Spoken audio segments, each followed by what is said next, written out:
So hi! Welcome and welcome back to my YouTube channel, and for today's tutorial, ituturo ko sa inyo kung paano nga ba mag-register ng GO+99 sa ating Globe SIM. But first, please subscribe to my channel and don't forget to hit the subscribe button and the bell to notify you for my new updates. And once or more, just keep on watching and let's start. So ayan guys, for today's video, pumunta lang tayo sa dial ng ating mobile device. And dito guys, dial lang natin yung *143 number sign or hashtag, then dial na natin. So dito naman guys, is piliin nyo lang yung GoPlus. So kung makikita nyo, nandun siya sa number 1. So ita-type lang natin is number 1. Then tap send. So ayan guys, dito na niya makikita yung GO+99. So nasa number 1 ulit siya. So ita-type ulit natin is number 1, then tap send. So ayan guys, yung ating GO+99 is merong 8GB for all sites plus 8GB for 5G or apps. So meron din siyang only all net text for 7 days. So plus a free voucher.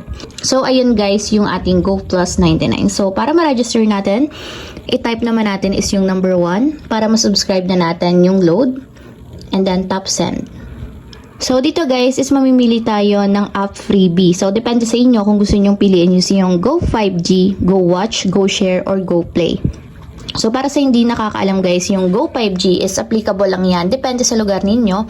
And then, yung Go Watch guys is, yan yung freebie para sa YouTube, TikTok, or yung kahit anong video na pwede nyo mapanood. So, yung Go Share naman is, nakapaloob dyan yung Messenger, Facebook, WhatsApp, Instagram. So, sa Go Play naman is, any games katulad ng Mobile Legends or Roblox. So, for example guys, ang pipiling ko na lang is yung number 2. So, Go Watch. Type lang natin yung number 2 and then tap send. So yan guys, piliin ulit natin yung number 1 para mag-proceed na tayo sa load. And then tap send ulit. So ayun lang guys, ganun lang kasimple kung paano ba mag-register ng GO+99 sa Globe. If you have a question, kindly comment down below and don't forget to hit the subscribe button and the bell to notify you for my new update.